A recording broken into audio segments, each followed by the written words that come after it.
नमस्कार दोस्तों, कैसे हैं आप लोग। आशा करते हैं आप लोग अच्छे होंगे, स्वस्थ होंगे और पढ़ाई में व्यस्त होंगे। तो जैसा कि फ्रेंड्स हमने आपसे वादा किया था कि 1 जुलाई से एसएससी सीजीएल के लिए आपका प्रैक्टिस सेट लेकर आएंगे। तो दोस्तों आज की जो वीडियो है आपका प्रैक्टिस सेट नंबर 1 है, ठीक है। ये दोस्तों डेली आपको सुबह 8 बजे ही मिलेगा। तो 8 बजे डेली आप प्रैक्टिस सेट को लीजिएगा। आपसे वादा करते हैं कि 14 तारीख से जो आपका एग्ज़ाम होने वाला है 28 तारीख तक, उनमें हर शिफ्ट में आपका 1 से 2 प्रश्न आपका बिल्कुल प्रैक्टिस सेट से, हर प्रैक्टिस सेट से देखने को मिलेंगे, ठीक है। ऐसा प्रश्न का ही चयन ही किया गया है, ठीक है। साथ में आपके करंट अफेयर्स के भी प्रश्न आएंगे। जैसा पेपर आप देते हैं कंप्यूटर पर जाकर एग्जाम हॉल में, वैसा ही पेपर दोस्तों आपको पहले ही देखने को मिलेगा, ठीक है। तो चलिए वीडियो को स्टार्ट करते हैं। इससे पहले चैनल पर नए हैं तो रोजाना इस प्रकार की वीडियो के लिए चैनल को सब्सक्राइब कर लीजिएगा। और इसका जो PDF है दोस्तों वो भी आपको मिलेगा फ्री ऑफ कॉस्ट, लेकिन PDF है जो कि रात को 9 बजे आपको टेलीग्राम ग्रुप पे डाला जाएगा, लिंक डिस्क्रिप्शन में दिया गया है, ठीक है। तो देखिए फ्रेंड्स, आज का जो हमारा पहला प्रश्न है वह है कि निम्नलिखित में से कौन सी नदी अरब सागर में नहीं गिरती है, ठीक है। हमारा ये जो वीडियो होगा बाईलिंगुअल होगा, PDF भी आपका बाईलिंगुअल ही मिलेगा, ठीक है। तो देखिए, which of the flowing river does not fall into Arabian sea. Option दोस्तों आपका ऑप्शन में इसी प्रकार करके दिए रहेंगे, तुंगभद्रा, मांडवी, नर्मदा नदी और साबरमती, ठीक है। तो इसका जो राइट आंसर हो जाएगा दोस्तों आपका क्या हो जाएगा, तो तुंगभद्रा नदी आपका इसका राइट आंसर हो जाएगा, ठीक है। इसके अलावा तुंगभद्रा नदी की बात करेंगे हम लोग, तो इसका जो नाम है आपका 2 शब्दों से मिलकर बना है, तुंगा और भद्रा, ठीक है। तथा शिमोगा में कुंडली में 2 धाराओं का संगम इस नदी का होता है। और ये जो नदी है आपका अरब सागर में नहीं गिरती है, इस बात को याद रखिएगा। इसके अलावा ऑप्शन में दिए गए तीनों नदियाँ जैसे कि मांडवी, नर्मदा और साबरमती, तीनों जाकर आपका अरब सागर में गिरता है। इसके अलावा तुंगभद्रा नदी की बात करेंगे तो ये आपका कृष्णा नदी की सहायक नदी है। तो ये पूछा जा सकता है कि इनमें से कौन आपका कृष्णा नदी का सहायक नदी है, तो आपका राइट आंसर तुंगभद्रा हो जाएगा। इसके अलावा इस नदी की भी सहायक नदियां हैं तुंगभद्रा का, कौन कौन सा है, तो भद्रा है, हरिद्रा है, वेदवती है, तुंगा है, वर्धा है और आपका कुमुदावती है, ठीक है। तो इस बात को भी आपको क्या रखना है, याद रखने की जरूरत है। तो आपका तुंगभद्रा राइट आंसर हो जाएगा, ठीक है। नेक्स्ट क्वेश्चन आपसे पूछा गया है कि निम्नलिखित में से क्या एक सीमेंट में मुख्य घटक है, ठीक है। क्वेश्चन नंबर 2 है कि निम्नलिखित में से क्या एक सीमेंट में मुख्य घटक है। Which one of the following is the main ingredient in cement, ठीक है। ऑप्शन इस प्रकार करके दिए रहेंगे, जिप्सम, मृतिका, चूना पत्थर, ठीक है। आप लोगों को अगर मालूम है तो वीडियो को 5 सेकेंड पॉज करके आप लोग इसका आंसर कमेंट में भी दे सकते हैं, ठीक है। तो चलिए इसका जो आंसर होगा दोस्तों आपका ऑप्शन नंबर सी, ठीक है। ऑप्शन नंबर सी दोस्तों आपका चूना पत्थर आपका क्या हो जाएगा, इसका राइट आंसर हो जाएगा, ठीक है। इसके अलावा चूना पत्थर की बात करेंगे तो चूना पत्थर सीमेंट का मुख्य घटक है। चूना पत्थर एक तल चट्टी प्रकार की चट्टान है जो प्राकृतिक रूप से पृथ्वी पर ही पाई जाती है। इसके अलावा चूना पत्थर की चट्टान में मुख्य रूप से कैल्शियम कार्बोनेट अर्थात COC3 होता है।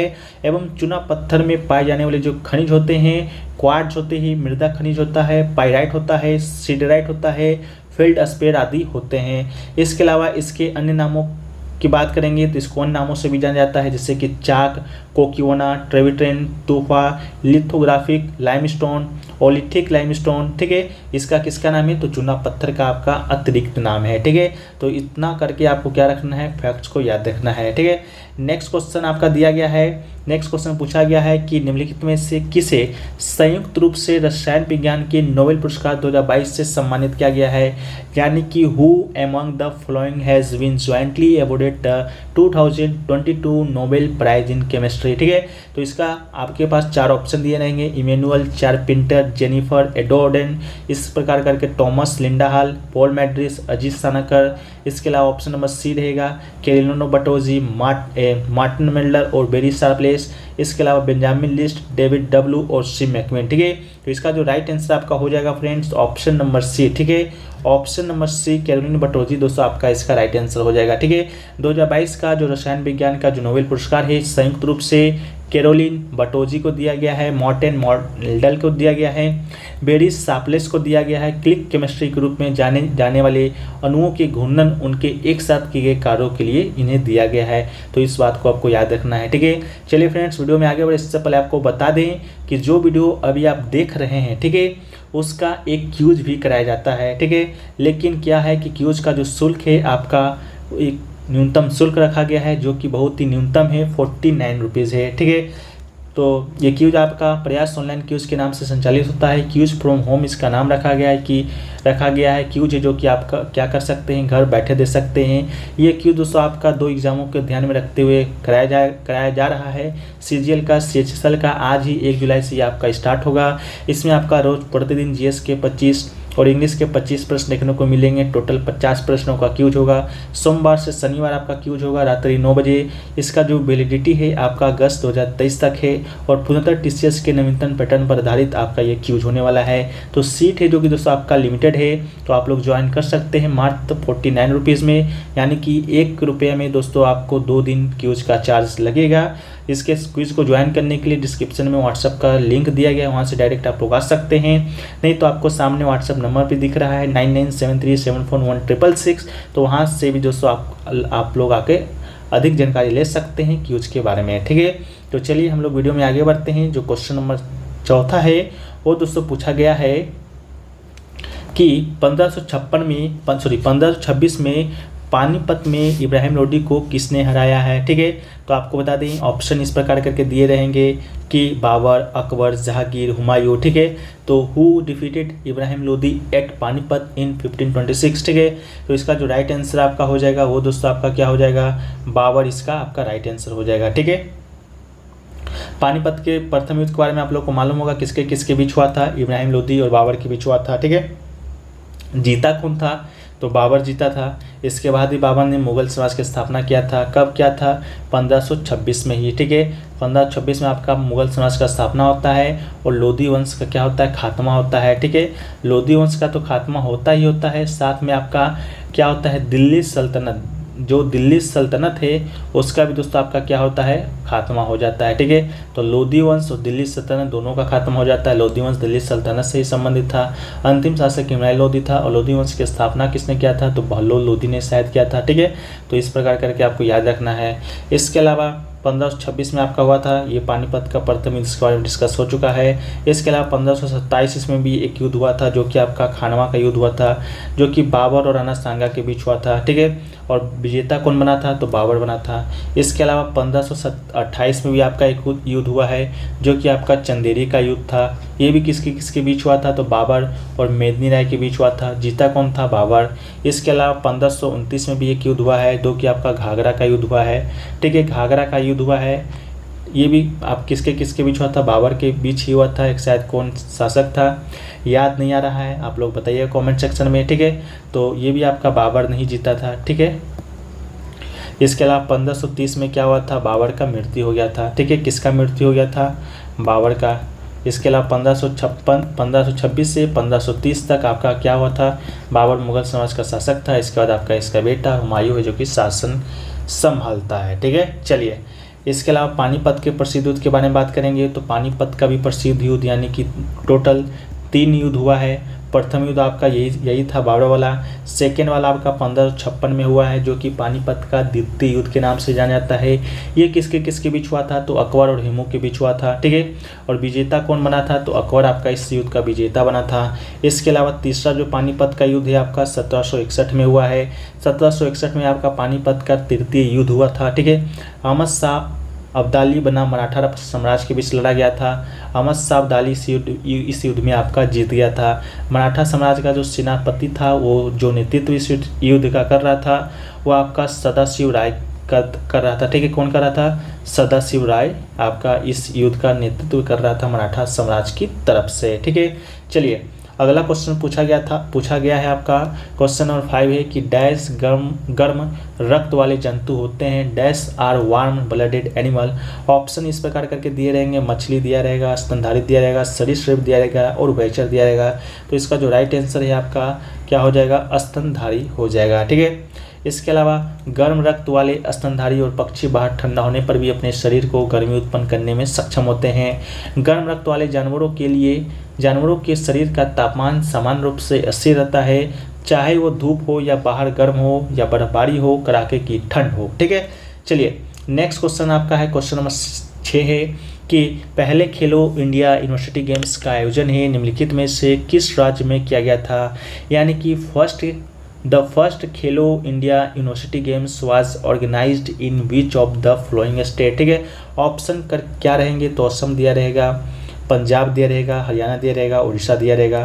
तो इसका जो राइट आंसर है वो आपका क्या हो जाएगा, उड़ीसा इसका राइट आंसर हो जाएगा। इसके अलावा खेलो इंडिया यूनिवर्सिटी गेम्स 2020 की हम लोग जब बात करते हैं तो प्रथम आपका 2018 में हुआ था, इसके बाद 19 में हुआ था, इसके बाद आपका 20 में भी हुआ था, ये इसके बाद आपका 2020 में जो खेलो इंडिया है आपका उड़ीसा में आयोजित हुआ था पहली बार। ये आपका हुआ कहाँ पर था, तो Kalinga institute of industrial technology Orissa में आयोजित किया गया था। ठीक है, ये खेलो इंडिया यूनिवर्सिटी जो गेम्स से आपका भारत में विश्वविद्यालय स्तर पर आयोजित अब तक की सबसे बड़ी प्रतियोगिता है और भुवनेश्वर और कटक में 11 स्थानों पर कुल 17 खेलों का आयोजन कराया जा रहा था। ठीक है, ये जो खेल है किसके द्वारा कराया जाता है, तो भारतीय खेल प्राधिकरण एशियाई, ठीक है, और युवा मामले और खेल मंत्रालय के द्वारा भारतीय विश्वविद्यालयों के संघ, भारतीय ओलंपिक संघ और राष्ट्रीय खेल महासंघ के साथ आयोजित किया जाता है। इसके अलावा खेलो इंडिया यूनिवर्सिटी गेम्स 2020 की जो विजेता है वह आपका पंजाब यूनिवर्सिटी रहा था,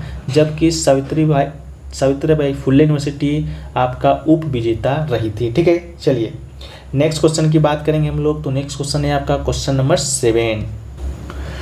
तो नेक्स्ट क्वेश्चन है फ्रेंड्स कि ऐतिहासिक सोमनाथ मंदिर जिसे प्राचीन काल में विदेशी आक्रमणकारियों ने कई बार लूटा था, तो निम्नलिखित में से किस राज्य में स्थित है। ठीक है, the historic Somnath temple which was plundered several times bye foreign inventors in ancient times is located in which of the following state. ठीक है, ऑप्शन गुजरात, महाराष्ट्र, हरियाणा और पंजाब।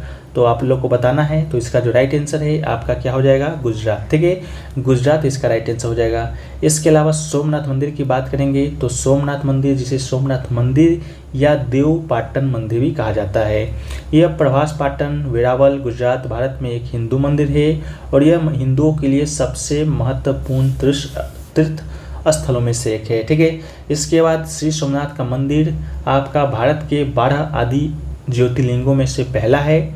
इसके अलावा इस मंदिर का जो निर्माण है चालुक्य या सोलंकी सम्राट तमूलराज ने 927 ईस्वी से पहले इस स्थल पर सोम के लिए पहला मंदिर बनवाया था। इसके अलावा 1000 और 1024 के बीच एक तुर्की विजेता गजनी के महमूद ने दोहरे कारण से भारत पर 17 बार हमला किया था। ठीक है, तो इसको भी आपको याद रखना है। नेक्स्ट क्वेश्चन है क्वेश्चन नंबर 8 है कि भारत के संविधान के निम्नलिखित में से कौन सा अनुच्छेद नागरिकों के लिए सामान्य नागरिक संहिता से संबंधित है, यानी कि which of the following articles of Indian constitution of India deals with uniform civil code for citizens. ठीक है, ऑप्शन आपका 47, 45, 44 और 46 रहेगा। ये क्वेश्चन दोस्तों आपका 100% किसी न किसी शिफ्ट में देखा जाएगा, क्योंकि अभी प्रधानमंत्री नरेंद्र मोदी जी के द्वारा यूनिफॉर्म सिविल कोड पर यानी कि समान नागरिक संहिता पर दोस्तों एक कानून भी लाया जा रहा है, जो कि आपका पब्लिक जो भाषण होता है उनमें उन्होंने बोला भी था। ठीक है, तो इसका क्वेश्चन आपको देखने की जरूर मिलेगा। ठीक है, करंट से रिलेटेड भी रह सकता है। तो इसका जो राइट आंसर है आपका अनुच्छेद 44 आपका इसका राइट आंसर हो जाएगा। ठीक है, समान नागरिक संहिता एक देश एक संहिता की अवधारणा पर आधारित है, जो कि सभी धर्म समूहों पर लागू होता है। भारतीय संविधान का भाग 4 अनुच्छेद 44 विशेष रूप से समान नागरिक संहिता शब्द का उल्लेख है, जो कि करता है। इसके अलावा अनुच्छेद 44 में क्या कहा गया है, तो अनुच्छेद 44 में कहा गया है कि राज्य भारत के क्षेत्र में नागरिकों के लिए एक सुसंगत नागरिक संहिता सुनिश्चित करने का प्रयास करेगा। ठीक है, इसके अलावा अगला जो क्वेश्चन है कि निम्नलिखित में से किसे हॉट मनी कहा जाता है, विच of the following is called hot money. Option में आपका FII, ऑप्शन में आपका FDI, एक आपका ADR, एक आपका GDR। तो ऑप्शन इसका जो राइट आंसर है आपका ऑप्शन नंबर A FII हो जाएगा। FII का मतलब जो होता है विदेशी संस्थागत निवेशक। ठीक है, FII को हॉट मनी के रूप में जाना जाता है। FII एक निवेशक या निवेश निकाय है जो कि देश के बाहर मौजूद है। हॉट मनी उन फंडों को संदर्भित करता है जो उन निवेशकों द्वारा नियंत्रित होते हैं और सक्रिय रूप से अल्पकालिक प्रतिफल चाहते हैं। ठीक है, चलिए नेक्स्ट क्वेश्चन आपसे पूछा गया है क्वेश्चन नंबर 10 कि निम्नलिखित में से किस राष्ट्रीय आंदोलन को अगस्त क्रांति के नाम से भी जाना जाता है, यानी कि which of the following national movement is also known as August revolution. Option आपका खिलाफत आंदोलन, भारत छोड़ो आंदोलन, सविनय अवज्ञा आंदोलन, स्वराज आंदोलन। तो इसका जो राइट आंसर है ऑप्शन नंबर बी आपका भारत छोड़ो आंदोलन आपका राइट आंसर हो जाएगा। ठीक है, 8 अगस्त 1942 को महात्मा गांधी ने ब्रिटिश शासन को समाप्त करने का आह्वान किया और मुंबई में अखिल भारतीय कांग्रेस समिति के सत्र में भारत छोड़ो आंदोलन जो कि शुरू किया था। तो भारत छोड़ो आंदोलन आपका शुरू कब हुआ है, तो आपका 8 अगस्त 1942 ईस्वी को हुआ है। इसके अलावा इस आंदोलन को अगस्त आंदोलन या अगस्त क्रांति के रूप में भी जाना जाता है। इसके अलावा गांधी जी ने ग्वालियर टैंक मैदान में दिए गए अपने भाषण में करो या मरो का नारा दिया था, जिसे अब अगस्त क्रांति मैदान के नाम से जाना जाता है। तो ये क्वेश्चन बार बार आपसे पूछा जाता है कि करो या मरो का नारा है जो कि गांधी जी ने जो दिया था, लेकिन किस आंदोलन के दौरान दिया था, तो ये आपका भारत छोड़ो आंदोलन इसका राइट आंसर होता है। तो इसको भी आप लोग याद रख लीजिएगा। तो ये क्वेश्चन आपसे पूछा जा चुका है, तो शायद आपका नेक्स्ट क्वेश्चन पूछा जा सकता है लेवल बढ़ाकर कि करो या मरो का नारा गांधी जी ने कहाँ पर दिया था, तो आपका ग्वालियर टैंक मैदान में दिया था, जो कि अब ग्वालियर टैंक मैदान का जो नाम है आपका अगस्त क्रांति मैदान हो गया है। इसको भी आपको याद रखना है। इसके अलावा एक फैक्ट से आपका अरुणा आसफ अली से, तो अरुणा आसफ अली को स्वतंत्रता आंदोलन की ग्रैंड ओल्ड लेडी के रूप में जाना जाता है। ठीक है, क्यों जाना जाता है, तो भारत छोड़ो आंदोलन के दौरान मुंबई के ग्वालियर टैंक में भारतीय ध्वज फहराने के लिए जानी जाती है। ठीक है, तो इसी अरुणा आसफ अली से संबंधित आपको ये फैक्ट्स भी है जो कि याद रखना है। नेक्स्ट क्वेश्चन आपका है क्वेश्चन नंबर 11 है कि फरवरी 2023 में आर्द्रभूमि बचाओ अभियान किसने शुरू किया है। In February 2023 who launch the save wetland campaigns. ठीक है, 4 ऑप्शन रहेंगे, पीयूष गोयल, भूपेंद्र यादव, किरण रिजिजू एंड नरेंद्र मोदी। तो इसका जो राइट आंसर हो जाएगा आपका option number B Bhupender Yadav आपका राइट आंसर हो जाएगा।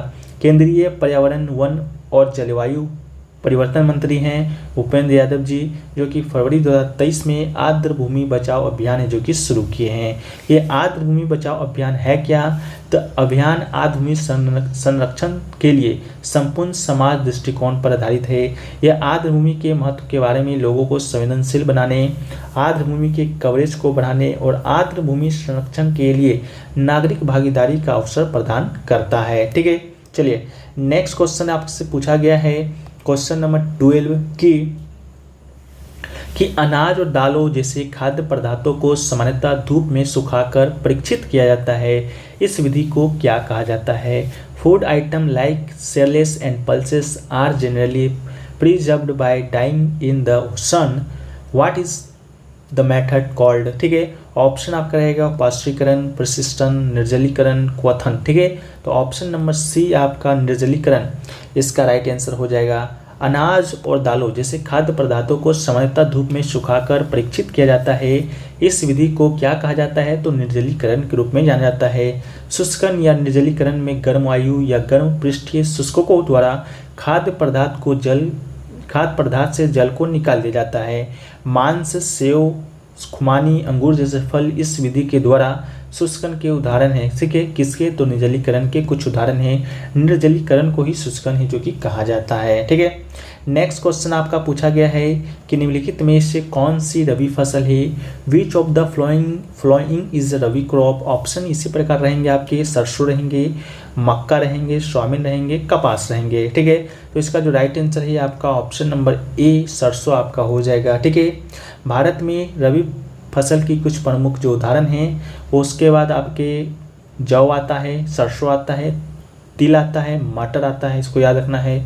सरसों एक रबी फसल है जो भारत में व्यापक रूप से उगाई जाती है। ठीक है, इसके अलावा पीली किस्में ज़्यादातर पंजाब, हिमाचल प्रदेश आदि में उगाया जाता है। सरसों की विभिन्न किस्मों को विभिन्न प्रकार की मिट्टी पर उगाया जा सकता है, इसलिए इन फसलों के लिए नरम मिट्टी की आवश्यकता होती है।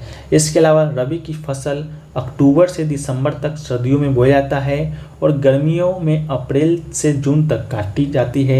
इसके अलावा यह फसल भारत के बड़े हिस्सों में खासकर पंजाब, जम्मू कश्मीर, हिमाचल प्रदेश, उत्तराखंड, हरियाणा और उत्तर प्रदेश राज्यों में उगाया जाता है। इसको भी आपको याद रखना है। इसके अलावा भारत में 3 प्रकार की फसल मौसम है। एक है आपका रबी, दूसरा है खरीफ, तीसरा है जायद। तो रबी के बारे में हम लोग पढ़ लिए। नेक्स्ट वीडियो में खरीफ के बारे में पढ़ेंगे, जायद के बारे में भी पढ़ेंगे हम लोग, ठीक है। तो नेक्स्ट क्वेश्चन आपसे पूछा गया है, वर्ष 1997 से 2000 तक अमरेंद्रनाथ द्वारा सिंधु घाटी सभ्यता के निम्नलिखित में से किस स्थल का उत्खनन है जो कि किया गया है। Which of the following cities of Indus Valley Civilization was excavated by Amarendranath from the year 1997 to 2000? Option आपका लोथल दिया रहेगा, कालीबंगा दिया रहेगा, राखीगढ़ी दिया रहेगा, मोहनजोदारो दिया रहेगा। तो इसका जो राइट आंसर है आपका ऑप्शन नंबर सी, आपका राखीगढ़ी इसका राइट आंसर हो जाएगा। वर्ष 1997 से 2000 तक अमरेंद्रनाथ द्वारा सिंधु घाटी सभ्यता के राखीगढ़ी स्थल का क्या किया गया है, उत्खनन किया गया है। इसके अलावा राखीगढ़ी भारतीय उपमहाद्वीप का विशालतम सिंधु घाटी सभ्यता है। इसके अलावा यह स्थल सरस्वती नदी के मैदान पर स्थित है और घग्गर नदी से लगभग 27 किलोमीटर दूर पर स्थित है। और स्थल के प्रमुख खोज में बस्तियां मिली हैं, मुहरें मिली हैं, मिट्टी के बर्तन मिली है, अनुष्ठान मिली है और आपका समाधि आदि भी मिली हैं। तो ये जो राखीगढ़ी है आपका भारत में, ठीक है, भारत में सबसे बड़ा हड़प्पा सभ्यता का स्थल है। किस में, कहाँ में, भारत में है। लेकिन पूरे भारतीय उपमहाद्वीप में पाकिस्तान को मिला लें, बांग्लादेश को मिला लें तो उस समय उसका जो सबसे बड़ा स्थल है आपका हड़प्पा सभ्यता का, वो दोस्तों आपका मोहनजोदड़ो है, ठीक है, इसको भी याद रखिएगा। इसके अलावा सबसे पहला स्थल कौन सा है हड़प्पा सभ्यता का, तो हड़प्पा सबसे पहला स्थल ही खोजा गया था मोहनजोदारो में, इसलिए इस सभ्यता का नाम हड़प्पा सभ्यता भी रखा गया है, ठीक है। हड़प्पा सभ्यता, हड़प्पा और मोहनजोदारो दोनों आपका कहाँ स्थित है, पाकिस्तान में स्थित है, ठीक है। चलिए नेक्स्ट क्वेश्चन आपसे पूछा गया, क्वेश्चन नंबर 15 है कि निम्नलिखित में से कौन सा देश 2023 फीफा विश्व कप की मेजबानी करेगा। Which of the following countries will host the 2023 FIFA women's world cup, ठीक है। Option Canada, Mexico, New Zealand, Australia, France और कनाडा, न्यूजीलैंड और ऑस्ट्रेलिया, ठीक है। देखिए यहाँ पर ऑप्शन में आपको कंफ्यूज भी किया जा सकता है, न्यूजीलैंड और ऑस्ट्रेलिया देकर, न्यूजीलैंड और ऑस्ट्रेलिया देकर। तो बहुत सारे लोग ऑस्ट्रेलिया को आप ऑस्ट्रेलिया ही समझ के मार दीजिएगा। तो इस प्रकार से आपको क्या करना है, ध्यान रखना है। तो इसका जो राइट आंसर है आपका ऑप्शन नंबर डी, न्यूजीलैंड और ऑस्ट्रेलिया आपका राइट आंसर हो जाएगा। इसके बाद दोस्तों ऑस्ट्रेलिया और न्यूजीलैंड 2023 फीफा विश्व कप की मेजबानी करेगा। फीफा किस खेल से संबंधित है, ये भी प्रश्न पूछा गया है। तो ये आपका फुटबॉल से संबंधित आपका क्या है, कप है। वीडियो कॉन्फ्रेंसिंग द्वारा एक मतदान के बाद फीफा की गवर्निंग काउंसिल ने अपने निर्णय की घोषणा किया था, ठीक है। इसके अलावा फुटबॉल फेडरेशन ऑस्ट्रेलिया और न्यूजीलैंड फुटबॉल के द्वारा प्रस्तुत संयुक्त बोली को फीफा परिषद के सदस्यों द्वारा डाले गए 35 वैध मतों में से 22 प्राप्त हुए थे। साथ ही कोलंबिया फुटबॉल संघ ने 13 मत प्राप्त किए थे, ठीक है। तो ये आपका राइट आंसर ऑस्ट्रेलिया और न्यूजीलैंड आपको याद रखना है, ज़्यादा कुछ याद रखने की ज़रूरत नहीं है। पहली बार फीफा का टूर्नामेंट कब हुआ था, तो 1991 में खेला गया था, इसको भी आप याद रखिएगा, ठीक है। नेक्स्ट क्वेश्चन है, क्वेश्चन नंबर 16 है कि 2011 के जनगणना के निष्कर्षों के अनुसार केरल में लिंगानुपात सबसे अधिक है, जबकि हरियाणा में भारत में सबसे कम लिंगानुपात है। तो देश का लिंगानुपात क्या है, तो इस क्वेश्चन से दोस्तों आपको 2 फैक्ट याद रखना है। पहला तो सबसे ज़्यादा लिंगानुपात कहाँ है, तो आपका केरल में है। सबसे कम कहाँ है, तो हरियाणा में है। तो भारत का बताना है, ठीक है। ऑप्शन दोस्तों आपको इसी प्रकार करके दिए रहेंगे। प्रति पुरुष 985 महिला, प्रति पुरुष 943 महिला, प्रति पुरुष 970 महिला, इसके अलावा प्रति पुरुष 1000 पुरुष पर 956 महिला, ठीक है। तो इसका जो राइट आंसर है आपका ऑप्शन नंबर बी, एक प्रति 1000 पुरुष पर 943 महिलाएं हो जाएंगे, ठीक है। लिंगानुपात की बात करेंगे तो लिंगानुपात प्रति 1000 पुरुष पर महिलाओं की संख्या का वर्णन करता है। हरियाणा राज्यों में 1000 पुरुष की तुलना में 889 महिलाओं के आंकड़े के साथ सबसे कम लिंगानुपात है। जबकि केरल में भारत में सबसे अधिक लिंगानुपात है। तो लिंगानुपात कितना है, तो 1000 पुरुष की तुलना में 1084 महिलाओं का आंकड़ा है। इसके अलावा लिंगानुपात आपका 2001 की जनगणना के अनुसार बात करेंगे तो 1 की जनगणना के अनुसार 933 महिलाएं थी, लेकिन 11 जनगणना के अनुसार 243 महिलाएं हैं। ठीक है, चलिए नेक्स्ट क्वेश्चन है आपका। इससे पहले है कि केंद्र शासित प्रदेश में लिंगानुपात की बात करेंगे तो पुडुचेरी में लिंगानुपात सबसे अधिक है 1037, जबकि दमन और दीव में भारत के सभी केंद्र शासित प्रदेशों में लिंगानुपात सबसे कम है और 618 है। ठीक है, तो इसको भी याद रखिएगा। नेक्स्ट क्वेश्चन है, कौन से प्राणी में मुकुलन द्वारा अलैंगिक जनन होता है। ठीक है, यानी कि in which animal does asexual reproduction take place by budding. Option amoeba, hydra, plasmodium, leishmania दिया रहेगा। तो ऑप्शन आपका ऑप्शन नंबर बी हाइड्रा इसका राइट आंसर हो जाएगा। अलैंगिक प्रजनन में एक अकेला जीव संतति पैदा करने में सक्षम होता है। जो संतति पैदा होती है वो न केवल एक दूसरे के समान होती है, बल्कि वह उनके जनक की सटीक प्रतियां भी होती है। इसमें कलोन का भी उपाय किया जाता है, जो कि रूपात्मक और आनुवंशिक रूप से समान जीवों का वर्णन करता है। इसके अलावा अलैंगिक प्रजनन में 5 विधियां से होता है। पहला तो खंडन, दूसरा आपका मुकुलन, तीसरा आपका बीजाणु निर्माण, तीसरा आपका कायकी प्रबंधन और आपका 5वां पुनर्जनन। ठीक है, नेक्स्ट क्वेश्चन है आपका कि स्विट्जरलैंड पर्यटन ने भारतीय यात्रियों को देश में स्थानों को प्रदर्शित करने और बढ़ावा देने के लिए डैश को अपना मैत्री राजदूत नियुक्त किया है। यानी कि Switzerland tourism has appointed dash as its friendship ambassador to showcase and promote palaces in the country to Indian travellers. ठीक है, ऑप्शन आपका विराट कोहली है, नीरज चोपड़ा है, साक्षी मलिक है और बजरंग पुनिया है। ठीक है, तो इसका जो राइट आंसर है option number B Neeraj Chopra आपका राइट आंसर हो जाएगा। स्विट्जरलैंड पर्यटन ने ओलंपिक स्वर्ण पदक विजेता नीरज चोपड़ा को भारतीय यात्रियों के लिए देश में स्थानों को प्रदर्शित करने और बढ़ावा देने के लिए कौन सा पहल शुरू किया है, तो मैत्री राजदूत नियुक्त किया है।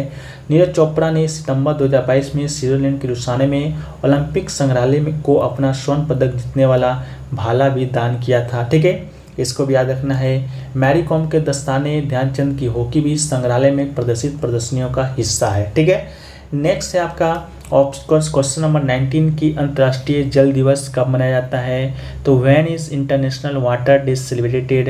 तो ऑप्शन आपका 22 जनवरी, 22 मार्च, 22 अक्टूबर, 22 दिसंबर। तो इसका जो राइट आंसर है आपका ऑप्शन नंबर बी 22 दिसंबर आपका राइट आंसर हो जाएगा। ठीक है, अंतर्राष्ट्रीय जल दिवस हर साल कब मनाया जाता है, तो 22 मार्च को मनाया जाता है। इसी दिन को पहली बार औपचारिक रूप से रियो डू जेनेरियो में पर्यावरण और विकास पर 1992 के संयुक्त राष्ट्र सम्मेलन की एजेंडा 21 में प्रस्तावित किया गया था। 2022 जल दिवस के थीम की बात करेंगे तो भूजल अदृश्य को दृश्य बनाना है। इसके अलावा 2023 के जल दिवस की थीम यानी कि विषय की बात करेंगे तो जल और स्वच्छता संकट को हल करने के लिए परिवर्तन में तेजी लाना है। ठीक है, तो 23 का 22 का दोनों आपको याद रखना है। ठीक है, नेक्स्ट है आपका क्वेश्चन नंबर 20 है कि ओणम त्यौहार किस राज्य से संबंधित है, यानी कि Onam festival is related to which state. Option आपका आंध्र प्रदेश रहेगा, तमिलनाडु रहेगा, केरल रहेगा और असम रहेगा। तो इसका राइट आंसर आपको क्या करना है, तो केरल करना है। ठीक है, ओणम भारतीय राज्य केरल में मनाया जाने वाला वार्षिक मलयाली फसल उत्सव है। यह राज्य का आधिकारिक त्यौहार है और आपका ओणम राजा महाबली और वामन की याद में मनाया जाता है। इसके अलावा ओणम समारोह के दौरान कुछ कार्यक्रम किए जाते हैं, जैसे कि वल्लम काली नौका दौड़ जिसे कहा जाता है, पुल्ली काली यानी कि बाघ नृत्य, पूकलम यानी कि फूलों की रंगोली, ओना थप्पन यानी कि पूजा, ओणम काली रस्साकस्सी थुम्बी ठुलाल महिलाओं का नृत्य है ये। इसके अलावा कुम्मी कुटली आपका मुखौता नृत्य है। ठीक है, तो ये सभी आपका ओणम समारोह के दौरान ही किया जाता है। ठीक है, नेक्स्ट क्वेश्चन है आपका क्वेश्चन नंबर 21 की त्वरण का एसआई मात्रक क्या है, यानी कि the SI unit of acceleration is dash. तो option metre square per second, metre square second square, metre per second and metre per second square. तो इसका जो राइट आंसर है ऑप्शन नंबर डी आपका मीटर पर सेकेंड स्क्वायर हो जाएगा। ठीक है, मानकों की अंतर्राष्ट्रीय प्रणाली एसआई जिसे कि आमतौर पर ई मीट्रिक प्रणाली के रूप में जाना जाता है, माप के लिए क्या है अंतर्राष्ट्रीय मानक है। ठीक है, हम मौलिक इकाइयों का उपयोग करके अन्य मात्राओं को इकाइयों को चला सकते हैं। ठीक है, इसके अलावा वेग बराबर का आपका क्या होता है, तो वेग की दूरी में परिवर्तन की दर को परिभाषित किया गया है। इसके अलावा वेग का मात्रक तो लंबाई का मात्रक बट्टा समय का मात्रक equal to metre per second. इसके अलावा त्वरण क्या है, तो वेग के परिवर्तन की दर को त्वरण कहते हैं। त्वरण का मात्रक क्या है, तो वेग का मात्रक बट्टा समय का मात्रक equal to metre per second square equal to metre per second square. ठीक है, ये टू नहीं आपका स्क्वायर है। ठीक है, चलिए नेक्स्ट क्वेश्चन है, इससे पहले हम लोग देख लें लंबाई का SI मात्रक क्या होता है, तो मीटर होता है, डिनोट M से किया जाता है। इसके अलावा द्रव्यमान को आपका डिनोट M से किया जाता है, इसका जो SI मात्रक आपका kg होता है। समय का मात्रक आपका सेकेंड होता है। विद्युत धारा का मात्रक आपका क्या होता है, ये I है, ये आपका एम्पेयर होता है। ऊष्मागतिकी तापमान का मात्रक क्या होता है, तो केल्विन, जो कि K से डिनोट किया जाता है। पदार्थ की मात्रा का SI मात्रक क्या होता है, तो मोल होता है। और उद्दीपन तीव्रता का SI मात्रक क्या होता है, तो कैंडला होता है। ठीक है, चलिए नेक्स्ट क्वेश्चन है कि कैम्ब्रिज डिक्शनरी ने डैश शब्द को 2022 का वर्ड ऑफ द ईयर घोषित किया है। ठीक है, तो Cambridge dictionary has declared to word dash as the word of the year 2022 vaccine, मुद्रास्फीति, पैरामैक्रिसिस एंड होमर। ऑप्शन में दिया जाएगा, तो होमर ऑप्शन नंबर डी है जो कि आपको क्लिक करना है। ठीक है, इसके अलावा कैम्ब्रिज डिक्शनरी ने होमर शब्द को 2022 वर्ड ऑफ द ईयर घोषित किया है। यो होमर है क्या, तो लोकप्रिय अमेरिकी खेल बेसबॉल में होम रन को संदर्भित करता है। कैम्ब्रिज ने कहा था कि शब्द को चुनने का निर्णय प्रसिद्ध खेल वर्डल से प्रभावित हुआ था। ठीक है, इसके अलावा 2022 में कैम्ब्रिज डिक्शनरी में होमर सबसे ज़्यादा खोजा जाने वाला शब्द था। ठीक है, इसके अलावा Collins dictionary of the year 2022 की बात करेंगे तो पैरामैक्रिसियस ये आपका 2022 का था। ये शब्द कॉलिंस का एक नया संस्करण जो कि अस्थिरता और असुरक्षा के युग को अंकित करता है। ठीक है, इसके अलावा अगला जो क्वेश्चन है आपका क्वेश्चन नंबर 23 कि किस अनुसूची में राज्यों के राज्यपाल और राष्ट्रपति के वेतन, भत्तों, विशेषाधिकारों आदि से संबंधित प्रावधानों का उल्लेख है या निहित है, यानी कि which schedule contains the provision relating to the salary allowance privilege ETC of the governor of state and president. ठीक है, तो इसका जो राइट आंसर है उससे पहले ऑप्शन को पढ़ लेते हैं। दूसरी अनुसूची है, तीसरी अनुसूची है, चौथी अनुसूची है और पहली अनुसूची है। इसका जो राइट आंसर है ऑप्शन नंबर ए दूसरी अनुसूची हो जाएगा। ठीक है, दूसरी अनुसूची में आपका क्या है, तो वेतन, भत्ते, विशेषाधिकार आदि से संबंधित प्रावधान है। तो किसके वेतन, किसके भत्ते, किसके विशेषाधिकार। ठीक है, तो सबसे पहले आपका एक नंबर पर राष्ट्रपति के वेतन भत्ते, फिर आपका राज्यपाल के, फिर आपका लोकसभा के अध्यक्ष और उपाध्यक्ष के, इसके अलावा राज्यसभा के सभापति उपसभापति के, विधानसभा के अध्यक्ष उपाध्यक्ष के, इसके अलावा विधान परिषद के सभापति और उपसभापति के, इसके अलावा सर्वोच्च न्यायालय के न्यायाधीश के और उच्च न्यायालय के न्यायाधीश और नियंत्रक एवं महालेखा परीक्षक यानी कि कैग के आपके जो वेतन भत्ते होते हैं उसका जो उल्लेख किया गया है आपका दूसरी अनुसूची में ही किया गया है। इसके अलावा 12 अनुसूची आपको मालूम होगा, उसको याद रखने का एक छोटा सा टर्म है, कूट है, टीयर्स ऑफ ओल्ड PM है। ठीक है, टीयर्स ऑफ ओल्ड PM से आपको क्या याद रखना है, तो शेड्यूल 1 में आपको T से याद करना है टेरिटरीज। इसके अलावा शेड्यूल 2 आपको इसे याद रखना है मूवमेंट्स। इसके अलावा शेड्यूल 3 आपका है, आपका ए से आपको याद रखना है अफर्मेशन जिसे कि औत कहते हैं यानी कि शपथ। आप शेड्यूल 4 से आपको याद रखना है राज्यसभा। ठीक है, इसके अलावा शेड्यूल 5 आपका क्या करता है, इससे आपको शेड्यूल एरियाज याद रखना है। इसके अलावा शेड्यूल 6 क्या कहता है, तो अदर शेड्यूल एरियाज आपको याद रखना है। शेड्यूल 7 से आपको F से याद रखना है फेडरल स्ट्रक्चर 3 लिस्ट आपको दिया गया है, आपका union list and state list and concurrent list. इसके अलावा शेड्यूल 8 से आपको क्या करना है, तो ऑफिशियल लैंग्वेज याद रखना है। आपका जो 21 जो भाषा हैं 14 भाषा हैं उसका उल्लेख शेड्यूल 8 में किया गया है। इसके अलावा शेड्यूल 9 में क्या है, तो लैंड से संबंधित प्रावधान है। शेड्यूल 10 में क्या है, तो डिफेक्शन है। शेड्यूल 11 में क्या है, तो पंचायत है। शेड्यूल 12 में क्या है, तो म्यूनिसिपैलिटीज़ है। ठीक है, तो इसको आपको याद रखना है किससे, टीयर्स ऑफ ओल्ड PM से। ठीक है, चलिए नेक्स्ट क्वेश्चन है आपका 24 नंबर क्वेश्चन है कि किस समाज सुधारक ने सत्य शोधक समाज की स्थापना की थी, यानी कि विच सोशल रिफॉर्मर फाउंडेड द सत्य शोधक समाज। ऑप्शन आपका दयानंद सरस्वती, नारायण गुरु, ज्योतिबा फुल्ले और केशव चंद्र सेन आपको दिया रहेंगे। तो ऑप्शन नंबर जो C आपका होगा ज्योतिबा फुल्ले आपका राइट आंसर हो जाएगा। ज्योतिबा फुले ने 24 सितंबर 1873 को पुणे, जो कि महाराष्ट्र में पड़ता है, एक सामाजिक सुधार संगठन सत्यशोधक समाज की स्थापना की थी। इसने महाराष्ट्र में महिलाओं, किसानों और दलितों पर विशेष ध्यान देते हुए शिक्षा और अधिक राजनीतिक और सामाजिक पहुंच के माध्यम से हाशिए पर पड़े लोगों की सशक्तिकरण की वकालत की थी। इसके अलावा ज्योतिराव की पत्नी सावित्रीबाई ने समाज के महिला विभाजन की अध्यक्षता की है और 1930 के दशक में समाज भंग हो गया क्योंकि इसके नेता भारतीय राष्ट्रीय कांग्रेस के पार्टी में शामिल होने चले गए हैं। ठीक है, नेक्स्ट आपका है क्वेश्चन नंबर 25। आज का लास्ट क्वेश्चन है कि निम्नलिखित में से कौन डेवलपमेंट एज फ्रीडम पुस्तक के लेखक हैं, यानी कि who among the following is out of the book development as freedom. Option आपका एडम स्मिथ, झुप्पा लहरी, अमर्त्य सेन और अरुंधति रॉय रहेगा। तो इसका जो राइट आंसर है आपका option number C, Amartya Sen आपका राइट आंसर हो जाएगा। विकासक के रूप में स्वतंत्रता भारतीय अर्थशास्त्री और दार्शनिक अमर्त्य सेन के द्वारा 1999 में अंतर्राष्ट्रीय विकास के बारे में ये पुस्तक लिखा गया था। इसके अलावा अमर्त्य सेन को बहुत सारे पुरस्कारों से भी सम्मानित किया जा चुका है, जैसे कि 1998 में आर्थिक विज्ञान में नोबेल मेमोरियल पुरस्कार। इसके अलावा आपका 1999 में आपका इन्हें भारत रत्न भी दिया गया है। इसके अलावा 2012 में राष्ट्रीय मानविक पदक दिया गया है और 2017 में इन्हें राजनीतिक विज्ञान में जोहान स्काइट पुरस्कार भी इन्हें दिया गया है। ठीक है, तो ये दोस्तों आपका आज का प्रैक्टिस सेट नंबर 1 रहा। कल इसी समय आपको सुबह 8 बजे आपको देखने को मिलेगा। PDF इसका कहाँ मिलेगा, तो PDF दोस्तों आपको इसको प्राप्त करने के लिए ज्वाइन कर सकते हैं अमन प्रयास GKGS टेलीग्राम चैनल। टेलीग्राम पर जाइएगा, अमन प्रयास GKGS लिखिएगा, आपका 8,000 प्लस आपके स्टूडेंट इसमें शामिल हो चुके हैं, तो आप भी जाकर शामिल हो जाइएगा। बाकी आज का वीडियो कैसा लगा, वीडियो पसंद आया है तो वीडियो को लाइक कर दीजिए और हो सके तो हमारा हेल्प करने के लिए वीडियो को अपने अपने ग्रुप में शेयर कीजिए, स्टेटस में लगाइए, जहाँ भी आपके पास जो भी ग्रुप है सभी में शेयर कर दीजिए। एक और प्यारा सा कमेंट कभी कर दीजिएगा। जो लोग चैनल पर नए हैं चैनल को सब्सक्राइब आप लोग जरूर कर लीजिएगा।